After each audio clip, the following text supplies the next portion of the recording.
Video like जरूर कर लीजिए और ऐसे वीडियो लगातार फ्री में पाने के लिए चैनल को तुरंत सब्सक्राइब कर लीजिए और बेल आइकन को जरूर टैप कर लीजिए ताकि आगे भी सारे वीडियो आपको मिलते रहे। यूट्यूब में फॉलो करते हैं तो प्लीज ये वाला फ्री टेलीग्राम चैनल जरूर ज्वाइन कर लीजिएगा। सारे नोटिफिकेशन सारे अपडेट यहीं पे आते हैं, ध्यान रखिए।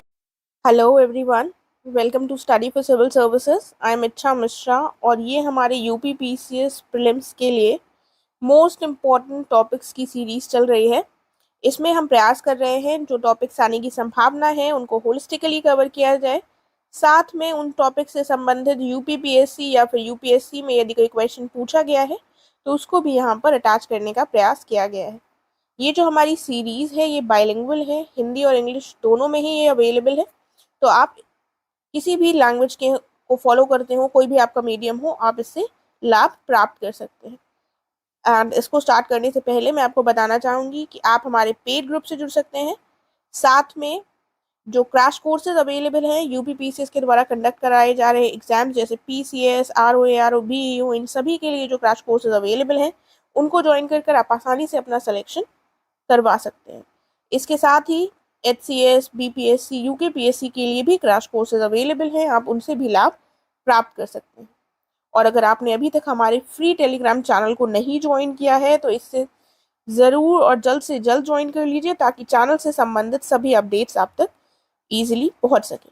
और यहाँ पर ये गिवन नंबर्स में आप कॉन्टैक्ट कर इन कोर्सेज से संबंधित सभी जानकारी प्राप्त कर सकते हैं। अब हम देखते हैं अपने आज के टॉपिक्स को।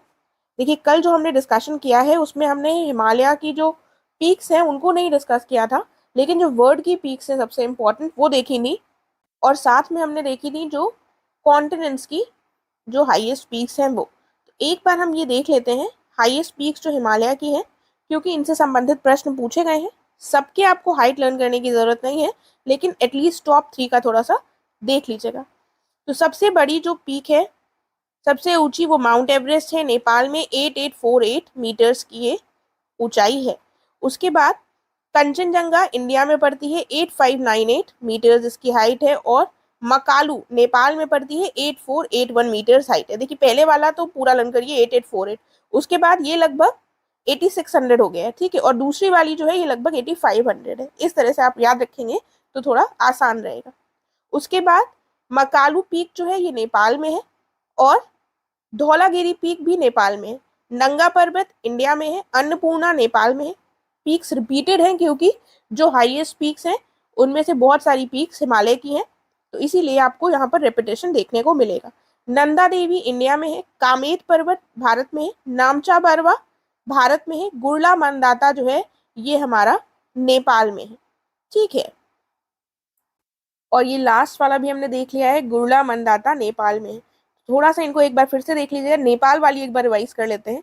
माउंट एवरेस्ट नेपाल में है, मकालू धौलागिरी नेपाल में है, अन्नपूर्णा इज इन नेपाल, और उसके बाद गुरला मंदाता जो है ये नेपाल में। बाकी बची कंचनजंगा, नंगा पर्वत, नंदा देवी, कामेत और नामचा बरवा, ये सारी हमारी इंडिया में, ठीक है। तो ये एन के नाम वाली जो है ये इंडिया में हो जाएंगी, और साथ में कामेत और कंचनजंगा। फिर आगे देखते हैं, अब माउंटेन पीक्स इन इंडिया देख लेते हैं, इसको थोड़ा सा डिस्कस कर लेते हैं। K2 माउंटेन, जिसको गॉडविन ऑस्टिन भी कहा जाता है, ये हाईएस्ट पीक है काराकोरम रेंज में, और ये सेकेंड हाईएस्ट माउंटेन है अर्थ में माउंट एवरेस्ट के बाद। और ये कौन से क्षेत्र में लोकेटेड है? ये लोकेटेड है POK, जो गिलगित बल्टिस्तान वाला रीजन है पाक ऑक्यूपाइड कश्मीर का, उसमें ये लोकेटेड है। फिर कंचनजंगा थर्ड हाईएस्ट पीक है वर्ल्ड की। उसके बाद आती है नंदा देवी, ये एंटायरली इंडिया में लाई करती है, वरना कुछ पीक्स ऐसी हैं जो बॉर्डर पे लाई करती हैं, थोड़ा पार्ट एक कंट्री में आता है, थोड़ा दूसरी में। कामेत जो है पर्वत, ये भारत में है लेकिन ये तिब्बत के काफी क्लोज है। उसके बाद साल्टोरो कांगरी, ये पार्ट है काराकोरम रेंज की पार्ट है ये, और ये लाई करती है south waste of greater Karakoram में। इसको लेसर काराकोरम भी कहा जाता है, साल्टोरो कांगरी को। तो ये आपने शायद ना सुना हो, तो इसको फिर से देख लेते हैं। साल्टोरो कांगरी क्या है? ये काराकोरम रेंज में स्थित है, और ये इसको लेसर काराकोरम भी कहा जाता है। ये south west of greater Karakoram में लाई करता है। उसके बाद हम देखते हैं सासेर कांगरी, ये क्या है? ये ले के पास स्थित है। उसके बाद रीमो कांगरी क्या है? ये हाईएस्ट है रीमो मैसिव की। रीमो मैसिव मेनली 6 पीक्स का एक ग्रुप है, जिन 6 पीक का नाम रीमो है, और यहाँ से श्योक रिवर ओरिजिनेट होती है रीमो ग्लेशियर से, जो कि रीमो पीक का ही पार्ट है। तो श्योक रिवर का ओरिजिनेशन पता होना चाहिए, क्योंकि ये कई बार ऐसे न्यूज में भी होती है। फिर अभिगामिन, यहाँ से इस पीक से मन्ना पास और नीति पास जो है वो यहाँ पर लोकेटेड है। तो अभी के पास कौन लोकेटेड है? मन्ना और नीति। अभी के पास मन्ना और नीति लोकेटेड है। फिर हरदियोल, हरदियोल को त्रिशूली साउथ भी कहा जाता है और टेम्पल ऑफ गॉड भी कहा जाता है। और ये जो है ये कुमाऊं हिमालयास, हमने कल देखा था कुमाऊं हिमालय का रेंज, उसमें सबसे ओल्डेस्ट शिखर है। ठीक है, सबसे पुरानी चोटियों में से हरदियोल एक है। फिर आता है चौकम्बा। चौकम्बा जो है ये बद्रीनाथ उत्तराखंड में लोकेटेड है, और इसमें 4 पीक्स है मेनली, जो नॉर्थ ईस्ट से कहाँ आती है? साउथ वेस्ट में है। ठीक है, तो एक बार फिर से जल्दी से देख लेते हैं क्या क्या हुआ। सासेर कांगली लेह के पास है रिमो कांगरी। रिमो कांगरी में श्योक रिवर निकलती है, और 6 पीक्स है ऑलमोस्ट, जिसमें सबका नाम क्या है? रीमो। और ये रीमो ग्लेशियर का ओरिजिनेशन भी यहीं से होता है। और अभिगामिन, अभी के पास से मना और नीति पास निकलते हैं। हरदियोल का नाम क्या है? त्रिशूली साउथ, और टेम्पल ऑफ गॉड भी इसको कहा जाता है। और ये सबसे पुराना पीक है कुमाऊं हिमालयाज में। और चौकम्बा जो है ये बद्रीनाथ उत्तराखंड में लोकेटेड है, और इसमें 4 पीक्स हैं जो नॉर्थ ईस्ट से साउथ वेस्ट में स्थित है। फिर त्रिशूल दिया हुआ है। त्रिशूल क्या है? ये एक ग्रुप है। त्रिशूल ग्रुप ये फॉर्म करता है south west corner of the ring of peaks encompassing Nanda Devi sanctuary, यानी कि नंदा देवी सेंचुरी में का जो साउथ वेस्ट कॉर्नर है वहां पर ये त्रिशूल पीक्स जो है ये लोकेटेड है। सातों पंथ इंपॉर्टेंट हो जाती है, क्योंकि ये सेकेंड हाईएस्ट पीक है गंगोत्री नेशनल पार्क में, और ये जो है यहीं से अलकनंदा रिवर ओरिजिनेट होती है। सातों पंथ से क्या लोग ओरिजिनेट होती है? कौन सी रिवर? अलकनंदा। अलकनंदा सातों पंथ। और त्रिशूल जो है ये नंदा देवी सेंचुरी के साउथ वेस्ट कॉर्नर में स्थित है। त्रिशूल पीक्स। दूनागिरी ये पीक्स करती हैं, सराउंड करती हैं, ये भी नंदा देवी पीक और नंदा देवी सेंचुरी के आसपास ही दूनागिरी पीक्स भी लोकेटेड है। कांगटो, कांगटो पीक्स ये लोकेटेड है ईस्टर्न हिमालयाज में, तिब्बत और इंडिया के बॉर्डर के पास ये लोकेटेड है। और ये सोर्स है पचुक रिवर का, जो कि कामेंग रिवर की ट्रिब्यूटरी है। तो बस एक बार इसको पढ़ लीजिए, इतना डिटेल में पूछे जाने की संभावना थोड़ी कम रहती है, लेकिन तब भी हमें देख लेना है। अब हम एक बार मैप देख लेते हैं पूरा माउंटेन्स का। देखिए, तो इसको थोड़ा जूम कर कर देखेंगे ताकि हमको समझ में आए। पहले हम नॉर्थ से चलेंगे। अब आप क्या कर सकते हैं, अगर आपने कल नहीं बनाया है मैप तो आप एक रफ मैप लीजिए। अगर आपके पास मैप हो तो आप उसी में इनको मार्क कर लीजिए। अगर आप मार्क कर लेंगे तो ये भी कभी नहीं भूलेंगे। हिंदू कुश और कुल्लून माउंटेन्स ये पामीर नॉर्थ पे से इधर उधर ये लोकेटेड है। उसके बाद सबसे टॉप पर क्या लोकेटेड है? सबसे टॉप पर हमारा है काराकोरम रेंज। काराकोरम रेंज, और यहीं पर है केटू। देखिए आपको दिख रही होगी केटू। उसके बाद लद्दाख रेंज है, फिर जास्कर रेंज है, और उसके बाद ये आ जाती है हमारी ग्रेटर हिमालयाज, फिर ये लेसर हिमालयाज, और उसके बाद शिवालिक रेंज। यहाँ पर कैलाश रेंज लोकेटेड है। ये हमने देख लिया। अब आप इसी में क्या कर सकते हैं, हमने जो डिस्कस किया था कल पीर पंजाल महाभारत श्रेणी, उनको भी आप यहाँ पर लोकेट कर सकते हैं। यहाँ पर मैं आपको थोड़ा सा बता देती हूँ कैसे होगा वो। देखिए, क्योंकि क्वेश्चन हमारे पास आ जाता है कि नॉर्थ से साउथ के डायरेक्शन में हम इनको इस बताएं कहाँ से कहाँ डायरेक्शन में ये लोकेटेड है। तो यहाँ पर हमारा मान लीजिए, इसमें अगर बताऊंगी तो फिर काफ़ी ज़्यादा किचपिच हो जाएगा, तो अलग से बता देती हूँ। लद्दाख रेंज है, उसके बाद जास्कर रेंज है, आपने देख लिया। और आपको पता है पीर पंजाल किसमें आता है? हमारा जो बीच वाला हिमालय का पोर्शन है उसमें आता है। तो यहाँ पर आपका पीर पंजाल हो जाएगा, फिर ये हो जाएगी आपकी धौलाधर, और इनके बाद आ जाएगी हमारी शिवालिक रेंज। तो अगर आपसे पूछ लिया जाए जास्कर, पीर पंजाल और धौलाधर में नॉर्थ से साउथ अरेंज कीजिए, तो सबसे टॉप पर आपकी जो रेंज है वो हो जाएगी जास्कर, और उसके बाद आ जाएगी हमारी पीर पंजाल, और उसके बाद धौलाधर। ठीक है, तो इस तरह से हमको ये देखना है। और नीचे अब हम देख लेते हैं भारत के बाकी जो रेंजेस हैं उनको भी देख लेते हैं। देखिए, आगे देखने से पहले मैं आपको एक क्वेश्चन बता दूं, जो कि यूपीएससी के सीएपीएफ का जो एग्जाम होता है उसमें पूछा गया था कि आपको नॉर्थ से साउथ डायरेक्शन में हिमालयन रेंजेस को अरेंज करना है। उसमें आपको ऑप्शंस थे काराकोरम, लद्दाख, जास्कर, पीर पंजाल और हमारा शिवालिक। तो आपको ये पता है कि हमारा सबसे नीचे क्या हो जाएगा, शिवालिक, और सबसे ऊपर क्या हो जाएगा, काराकोरम। ये बीच वाले जो है वो आपको थोड़ा कंफ्यूज कर सकते हैं, तो इनको याद रखिएगा। जिस हिसाब से मैंने लिखा है लद्दाख, जास्कर, पीर पंजाल, यही सीक्वेंस करेक्ट है, ठीक है। तो इनको एक बार आप अगर अपने हाथ से लिख लेंगे तो ये आपको लंबे समय तक याद रहेगा। फिर ये ईस्ट जो इंडिया है, इसमें जो ये हिल्स है नॉर्थ ईस्ट की, ये हमने ऑलरेडी कल देखी थी, एक बार फिर से देख लेते हैं। गारो खासी जयंतिया, हम बचपन से नाम पढ़ते हुए आ रहे हैं, हमको पता है ये मेघालय में लोकेटेड है, और जिस हिसाब से हम नाम लेते हैं उसी हिसाब से ये वेस्ट से ईस्ट डायरेक्शन में जा रही हैं, ठीक है। और यहाँ की ये जो हिल्स हैं ये कल हमने डिस्कस करी हैं। अब आपसे क्वेश्चन है कि आप इनका, ये जो तीनों हिल्स हैं इनका साउथ से नॉर्थ, ठीक है, साउथ से नॉर्थ की डायरेक्शन में इन तीनों हिल्स को अरेंज करके अपने कमेंट करके बताइएगा। प्लीज इसका आंसर दीजिएगा, कल ही हमने इसको देखा है और ये इंपॉर्टेंट भी है। फिर हम देखते हैं, ये हमारी अरावली रेंज है जिसको अभी हम देखने वाले हैं आगे। आप चाहें तो अगर आपको देखना हो तो आप रिवर्स का भी फ्लो देख सकते हैं यहाँ पर। यहाँ हमारी अरावली रेंज पड़ती है, ये हमारा मालवा प्लाट्यू है, यहाँ छोटा नागपुर प्लाट्यू है। उसके बाद ये विंध्यन रेंज है। कल ही हमने डिस्कस किया है कि विंध्या और सतपुरा के बीच में कौन सी नदी बहती है। देखिए कल ही हमने डिस्कस किया है कि नर्मदा रिवर कौन से रेंजेस के बीच में बहती है, विंध्य रेंज और सतपुरा रेंज, ठीक है। तो नर्मदा रिवर आपको दिख भी रही है यहाँ पर बहती हुई, और सतपुरा के नीचे बहती है तापी रिवर, और यहाँ हमारी महादेव हिल्स हो जाएंगी।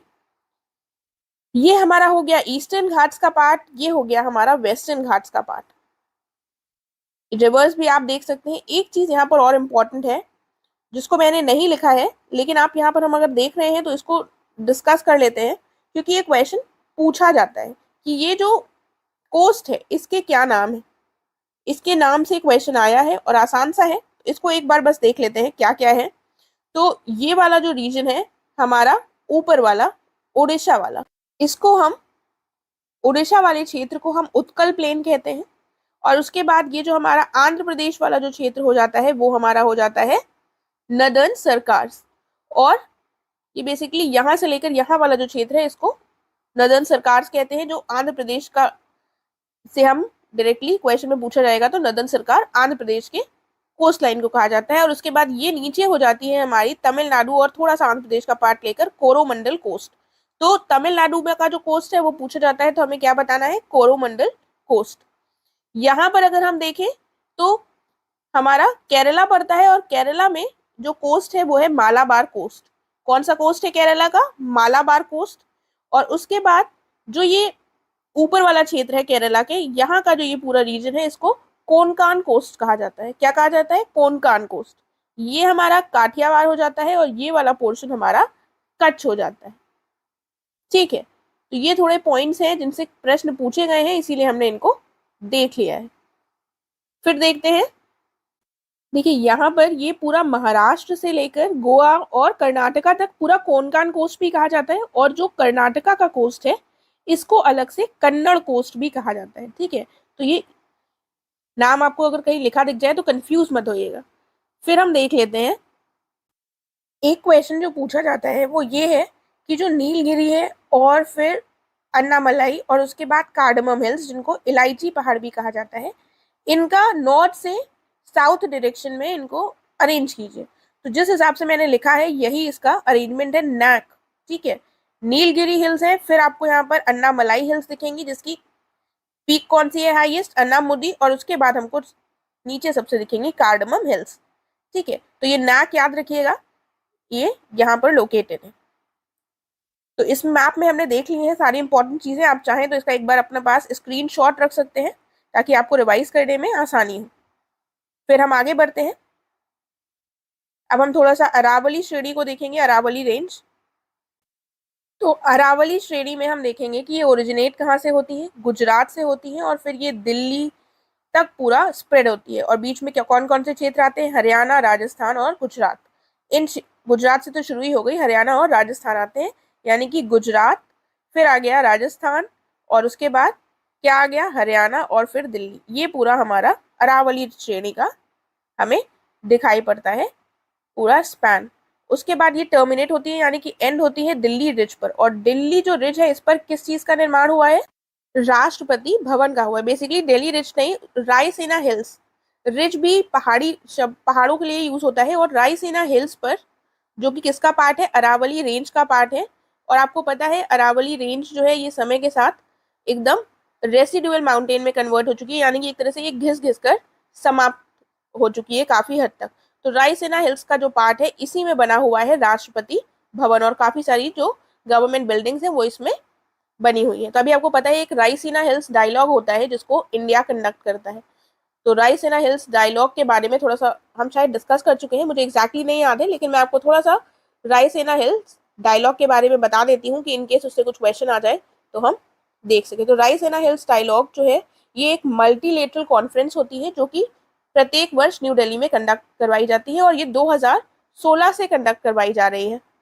और ये कॉन्फ्रेंस में बेसिकली होता क्या है, हम इंडिया की जो फॉरेन पॉलिसी है उसको डिस्कस करते हैं, जियो पॉलिटिक्स, जियो इकोनॉमिक्स, इन सबसे संबंधित मुद्दों को रायसीना डायलॉग में डिस्कस किया जाता है बेसिकली, और इसमें काफी सारे लोग पार्टिसिपेट करते हैं। तो 2023 का जो रायसीना डायलॉग हुआ है इसकी थीम क्या है, इसकी थीम है provocation, uncertainty, turbulence, light house in the Tempest. थोड़ा सा रट लीजिए, थोड़े से टफ वर्ड्स हैं लेकिन एक बार लर्न कर लीजिए। Provocation, uncertainty, turbulence, light house in the Tempest, ये रायसीना हिल्स डायलॉग जो हुआ था 2023 का उसकी थीम है। ठीक है, तो आइए वापस आ जाते हैं अपने टॉपिक पर। फिर हम देखते हैं कि ये जो अरावली है ये ओल्डेस्ट फोल्ड माउंटेन है, यानी कि सबसे पुरानी वलित पर्वतों में से एक है। ये ओल्डेस्ट फोल्डेड माउंटेन है, और ये एक रेसिडुअल माउंटेन, रेसिड्यू किसको कहते हैं, जो चीज अवशिष्ट होती है, बची कुची होती है। बची कुची थोड़ा सा जनरल टर्म हो गया, लेकिन आपको समझाने के लिए बोल दिया है। तो ये रेसिडुअल माउंटेन है क्योंकि इसका जो एलिवेशन है ये 300 मीटर रह गया है 900 मीटर से, यानी कि ऊंचाई इसकी कम होती जा रही है। और माउंट आबू में इसकी सबसे ऊंची पीक है गुरु शिखर पीक। गुरु शिखर पीक किसकी ऊंची सबसे हाईएस्ट पीक है, अरावली रेंज की, और ये माउंट आबू में स्थित है। उसके बाद देखिए ऐसे आप रन कर सकते हैं कि अरावली सबसे पहली सबसे पुरानी माउंटेन है कि नहीं, फोल्ड माउंटेन है इंडिया की, और दुनिया की भी फोल्डेड माउंटेन्स में सबसे पुरानी है, तो ये एक तरह से सबसे पुराने हो गए, तो ये गुरु हो गए। तो गुरु जो अपने एकदम शिखर पर पहुंच चुके हैं, इतने पुराने हो चुके हैं, तो गुरु शिखर पीक इसकी सबसे ओल्डेस्ट है। इस तरह से आप कुछ ट्रिक बना सकते हैं। उसके बाद हम देखते हैं ये जो अरावली रेंज है ये डिवाइड होती है दो रेंजेस में, सांभर सिरोही रेंज और सांभर खेतरी रेंज। कहाँ पर, सांभर नाम से आप समझ गए होंगे, राजस्थान में ये दो पार्ट्स में डिवाइड होती है।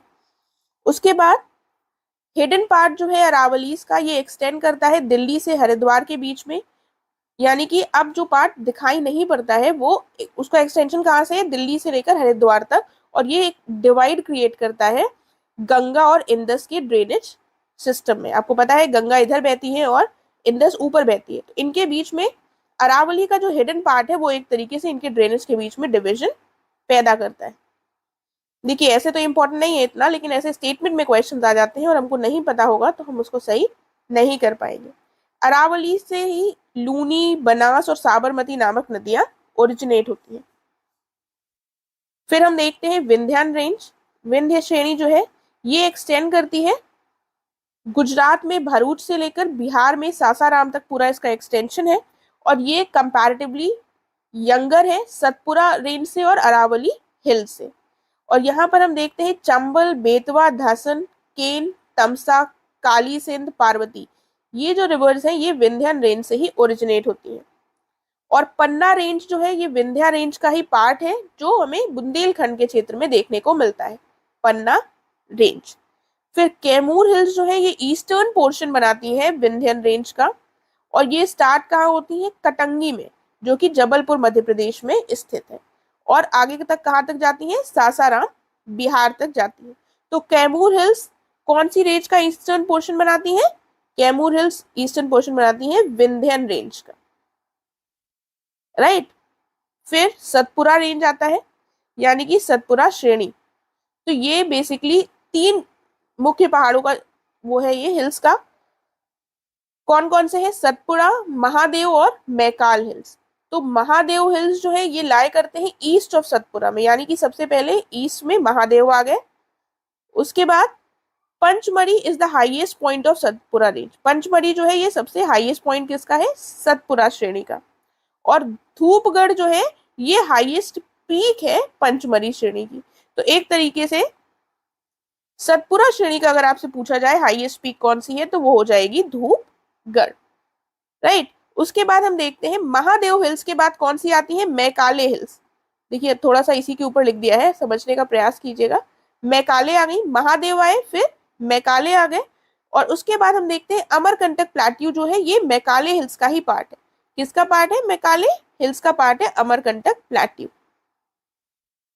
तो आपसे ये पूछा जा सकता है कि आप महादेव और ये जो हिल्स है बाकी इनको आप वेस्ट से ईस्ट या ईस्ट से वेस्ट डायरेक्शन में अरेंज करें। ऐसा क्वेश्चन भी हम डिस्कस करेंगे, तभी मैं आपको बता दूंगी। फिलहाल हमने इसके इंपॉर्टेंट पॉइंट्स देख लिए हैं सतपुरा श्रेणी के। अब हम आगे बढ़ते हैं और देखते हैं वेस्टर्न और ईस्टर्न घाट्स। तो वेस्टर्न घाट्स और ईस्टर्न घाट्स, वेस्टर्न घाट्स जो है ये कंपैरेटिवली ऊंचे हैं ईस्टर्न घाट से। इनका जो एवरेज एलिवेशन है ये 900 से 1600 मीटर है, जबकि ईस्टर्न घाट्स का एलिवेशन क्या है, 600 मीटर ही है। यानी कि जो ये वाला पार्ट है वेस्ट वाला ये ऊंचा है ईस्ट से। तभी आप इससे थोड़ा सा अंदाजा लगा सकते हैं कि सारी नदियां जो बहकर किधर जा रही हैं, इधर, क्योंकि ऊंचाई से नीचाई की तरफ ही नदियां बहती हैं। फिर देखते हैं, देखिए इसके पीछे और थोड़ी ज्योग्राफिकल रीजंस भी हो सकते हैं, क्योंकि यहाँ से ओरिजिनेट होकर घाट्स की बात हो रही है, तो घाट्स जो है इनका हाइट छोटी है, इस तरह से आप याद रख सकते हैं। अदरवाइज ज्योग्राफी के पॉइंट ऑफ व्यू से देखेंगे तो हमें प्लेट्यू के और बाकी चीजों के भी को भी कंसिडर करना पड़ेगा। आप बस ये याद रख सकते हैं कि इसीलिए वेस्टर्न घाट्स जो है वो ऊंचे हैं। उसके बाद ईस्टर्न घाट्स जो है ये कहाँ से कहाँ तक स्ट्रेच होते हैं। ईस्टर्न घाट्स यानी कि जो ये वाला पोर्शन है ये महानदी वैली से लेकर नीलगिरीज तक साउथ में ये एक्सटेंड होता है, और ये जो है ये डिसकंटिन्यूअस है और इरेगुलर है, और ये डाइसेक्ट होते हैं क्योंकि बीच बीच से यहाँ से नदियां हमें बहती हुई निकलती हुई दिखती हैं, ठीक है। और महेंद्रगिरी जो है ये ईस्टर्न घाट्स की सबसे ऊंची पीक है। तो ईस्टर्न घाट्स की सबसे ऊंची पीक कौन सी हो जाएगी, महेंद्रगिरी, ठीक है, इधर वाली की महेंद्रगिरी हो जाएगी। और आगे बढ़ने से पहले मैं आपको बताना चाहूंगी कि स्टडी फॉर सिविल सर्विसेज के द्वारा 780 पेजेस का क्रैश कोर्स शुरू किया गया है, जो कि प्रीलिम्स 2023 के को फोकस में रखकर किया गया है, जो आपका 14 मई को होने वाला है। उसके लिए ये क्रैश कोर्स है स्पेसिफिकली, एंड इसको ज्वाइन कर आप डेफिनेटली अपने सिलेक्शन के चांसेस को बढ़ा सकते हैं। तो अगर आपने अभी तक ज्वाइन नहीं किया है तो तुरंत इसको ज्वाइन कर लीजिए, और इन गिवन नंबर्स पर आप कॉन्टैक्ट कर बाकी डिटेल्स की जानकारी प्राप्त कर सकते हैं। अब हम आगे बढ़ते हैं अपने नेक्स्ट टॉपिक की तरफ। देखिए वेस्टर्न घाट्स का अगर हम देखें तो वेस्टर्न घाट्स जो है ये these cause orographic rain by facing rain bearing moist winds to rise along the western slopes of the Ghats. यानी कि अगर आप देखेंगे तो ये ऊंचाई पर है, और यहाँ पर जब ये moist winds आती हैं तो वर्षा जो है इसी साइड पर हो जाती है, और जबकि इस वाला जो दूसरा ऑपोजिट साइड होता है वहां पर उतनी वर्षा नहीं हो पाती। तो यही पॉइंट लिखा हुआ है। और जो हाइट है वेस्टर्न घाट्स की इंपॉर्टेंट पॉइंट है, पूछा जा सकता है, ये प्रोग्रेसिवली हमको इंक्रीज होती हुई दिखती है नॉर्थ से साउथ में। जब नीचे आते हैं तो ये हाइट इंक्रीज होती है। और जो इसकी हाईएस्ट पीक्स हैं उनमें कौन कौन सी है, अनायमुदी और दोदा बेटा, ये नीचे ही है। तो इस तरीके से आप याद रख सकते हैं कि हाईएस्ट पीक्स नीचे ही है, तो ऊपर से नीचे आने में इसकी ऊंचाई बढ़ेगी। और शेवरॉय हिल्स और जवादी हिल्स ये साउथ ईस्ट में लोकेटेड है ईस्टर्न घाट्स के। कहाँ पर लोकेटेड है, ईस्टर्न घाट्स के साउथ ईस्ट में ये लोकेटेड है। एक बार ये मैप देख लेते हैं, थोड़ा हमें क्लियर हो जाएंगी चीजें। देखिए इस मैप में आपको टॉप में काराकोरम, थोड़ा ब्लर है लेकिन आप थोड़ा समझने का प्रयास कीजिएगा। टॉप में काराकोरम, लद्दाख रेंज, जास्कर, फिर यहाँ पर पीर पंजाल श्रेणी, ये सब दिख सकती है। बाकी हमने उसी मैप से डिस्कस कर लिया है, तो इसमें हमें ज्यादा देखने की जरूरत नहीं है। थोड़ा सा हम यहाँ पर देख लेते हैं ये नीचे वाला पार्ट। नीचे वाले पार्ट में नीलगिरी आ गया यहाँ पर, और यहाँ पर आ गई हमारी अन्नामलाई हिल्स और कार्डमम, जो भी हमने ऊपर देख ली थी। तो आप चाहें तो आप इसको एक बार देख सकते हैं। और इसमें कुछ हिल्स एक्स्ट्रा मैंने दी हुई हैं, जैसे कि यहाँ पर ये है गरजात हिल्स। ये जो गरजात हिल्स है ये पड़ती है ओडिशा में, और इनसे भी पूछा गया है प्रश्न कि गरजात हिल्स कहाँ पर लोकेटेड है, तो आपको ये पता होना चाहिए। मेनली इसको गरजात हिल्स को, ये मेनली तो ओडिशा में है, लेकिन ये छत्तीसगढ़ और झारखंड में भी इसका थोड़ा पार्ट है। और यहाँ पर आपको देखने को मिलेंगी रामगढ़ हिल्स। जो रामगढ़ हिल्स है ये हमें छत्तीसगढ़ का पार्ट दिखाई पड़ती है। और यहाँ पर झारखंड में है हजारीबाग प्लेट्यू, ये हो गया हमारा बघेलखंड प्लेट्यू। ठीक है, तो आपसे मान लीजिए पूछ लिया जाए कि बुंदेलखंड, बघेलखंड और हजारीबाग प्लेट्यू में आप अरेंज करिए वेस्ट से ईस्ट डायरेक्शन में। तो सबसे पहले बुंदेलखंड आ जाएगा, फिर बघेलखंड आ जाएगा और फिर हजारीबाग आ जाएगा, और ये छोटा नागपुर प्लेट्यू से ऊपर है। ठीक है, तो ये थोड़ी सी इमेज ब्लर हो गई है, इसके लिए मुझे माफ कीजिएगा। बाकी आप इसको चाहें तो एक बार देख सकते हैं। जो इंपॉर्टेंट चीजें हैं उनको हमने कवर कर लिया है। आगे देख लेते हैं, क्वेश्चंस हैं, इनको डिस्कस कर लेते हैं। तो कैसे पूछे जाते हैं क्वेश्चंस? क्वेश्चन पूछा गया है कि हमको बताना है इंडियन स्टेट जहां पर जो हाईएस्ट पीक लोकेटेड है। तो सबसे पहले क्या दिया हुआ है? तमिलनाडु। तमिलनाडु की हाईएस्ट पीक है दोदा बेटा पीक। फिर आ जाता है हमारे सामने राजस्थान की सबसे ऊंची पीक हो जाएगी गुरु शिखर पीक, क्योंकि हमने देखा था माउंट आबू में ये लोकेटेड है। उसके बाद नागालैंड की जो सबसे ऊंची पीक हो जाएगी वो हो जाएगी सारामती। और मध्य प्रदेश की जो सबसे ऊंची पीक हो जाएगी ये हो जाएगी धूपगढ़ पीक। तो ये क्वेश्चन से आप थोड़े से पॉइंट्स को याद रखने का प्रयास कीजिएगा। करेक्ट आंसर हमारा ऑप्शन डी हो जाएगा। उसके बाद देखते हैं अगला क्वेश्चन क्या दिया हुआ है। यहाँ पर आंसर डी हो जाएगा। फिर दिया हुआ है त्रिशूल पीक के रेफरेंस में हमको बताना है, कुछ स्टेटमेंट्स दिए गए हैं। पहला लिखा हुआ है कि it is situated in Bageshwar district Uttarakhand.